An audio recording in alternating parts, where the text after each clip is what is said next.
क्या हो गया हमारे देश के नेताओं को?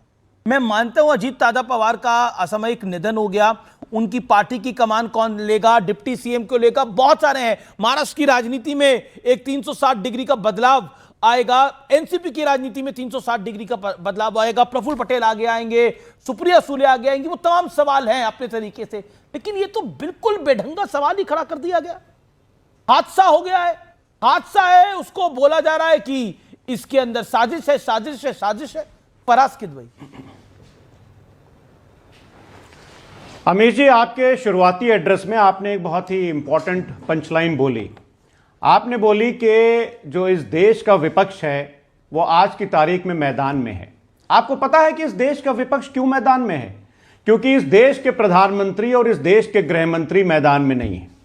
इस देश के प्रधानमंत्री और इस देश के गृह मंत्री को इस बात की ज्यादा फिक्र है कि स्टेट दर स्टेट उनकी सरकारें कैसे बने, लोकतांत्रिक तरीके से या अलोकतांत्रिक तरीके से, देश की जनता जाए भाड़ में। देखिए, मैं आपको नहीं, कैसे आपने इतना बड़ा स्टेटमेंट दे दिया देश के प्राइम मिनिस्टर के लिए और होम मिनिस्टर के लिए। आपने बोला उनको यह चिंता है कि अपनी सरकारें कैसे बने और देश की जनता जाए भाड़ में। कैसे आप नहीं, आप कैसे ये बात बोल रहे हैं कि देश की जनता जाए भाड़ में, वो ऐसा सोच रहे हैं? ये कैसे बोला? क्या कारण है इसके? 3 कारण बताइए। मैं आपको 10 मिनट दूंगा इस डिबेट के अंदर। 3 कारण मुझे बताइए कि आपको लगता है मोदी और अमित शाह को के लिए देश की जनता भाड़ में जाए, ये ऐसा आपको लगता है? 3 कारण बताइए। अमीर जी, मैं बताता हूं, सुनिए, मैं कारण बताता हूं। पहला कारण, 291 लोगों की जो उड़ीसा में जो के बालासोर में जो ट्रेन हादसा हुआ था, उसमें जो 291 लोगों की हत्या हुई थी। मैं हत्या क्यों बोल रहा हूं? क्योंकि तब सीबीआई ने कहा था कि बालासोर ट्रेन हादसा पटरी पर चल रहे बिना अप्रूवल के काम जो हो रहे थे उसकी वजह से हुआ था। यह मैंने तो कहा नहीं, आप गूगल कर लीजिएगा।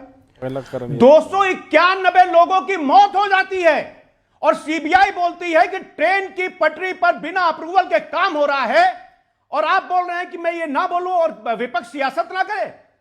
विपक्ष करे सियासत, नंबर नहीं होता है। नहीं, विपक्ष करे, अजीत दादा की मौत पर विपक्ष सियासत करे। अगर उसको लगता है उसको लाभ चाहिए सियासत का, तो आप सियासत करिए, जरूर करिए। मैं एक सेकेंड, मैं आनंद दुबे का रुख करता हूं। आनंद दुबे, विपक्ष को तो सियासत करनी है, विपक्ष को तो सियासत करनी है, इस दुख की घड़ी में भी करनी है, जा रहा है और सियासत करनी है।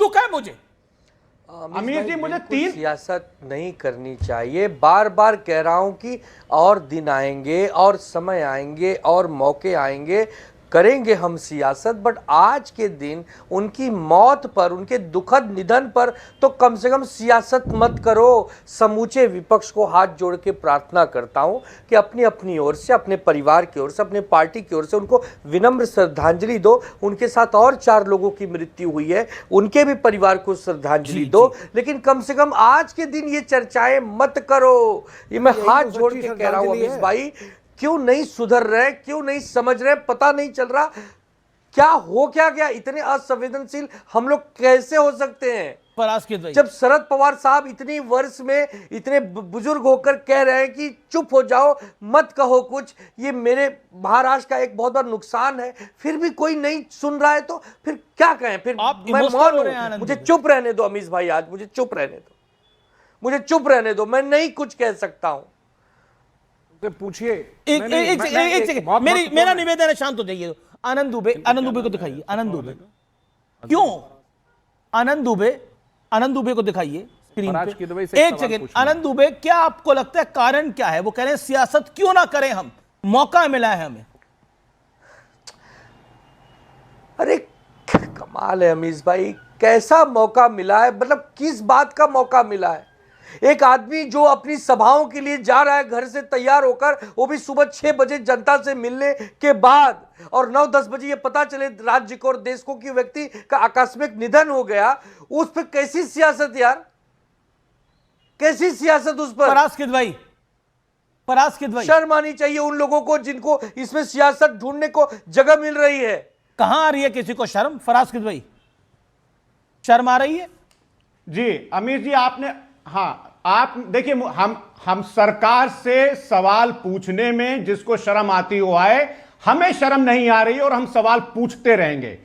As a third largest political party of this country, आंख में आंख डाल करके हम यह सवाल पूछेंगे कि किसकी चूक हुई जिसकी वजह से देश के इतने शानदार नेता ने अपनी जान उनकी जान चली गई। हम सवाल पूछेंगे कि इस देश का सीडीएस जो है वो कैसे हेलीकॉप्टर क्रैश में मर गया। हम सवाल पूछेंगे कि 291 लोग सिर्फ एक हादसे में मर जाते हैं। हम सवाल पूछेंगे कि इस देश में हर साल 23 लाख लोग दूषित पानी पीने से मर जाते हैं। अमित जी, ये सवाल पूछेंगे हम सरकार से।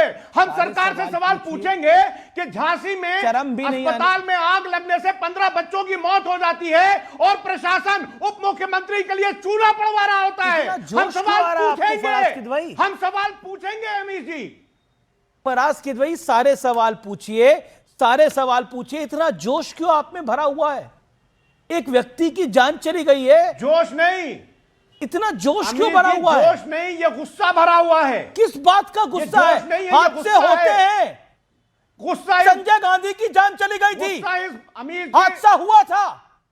राजीव गांधी की जान चली गई थी, हादसा हुआ था। जीएम बालियोगी की जान चली गई थी, हादसा हुआ था। माधवराव सिंधिया की जान चली गई थी, हादसा हुआ था। राजेश पायलट की जान चली गई थी, हादसा हुआ था। नहीं हुए थे हादसे क्या? पहली बार हो रहे हैं इस देश में हादसे क्या?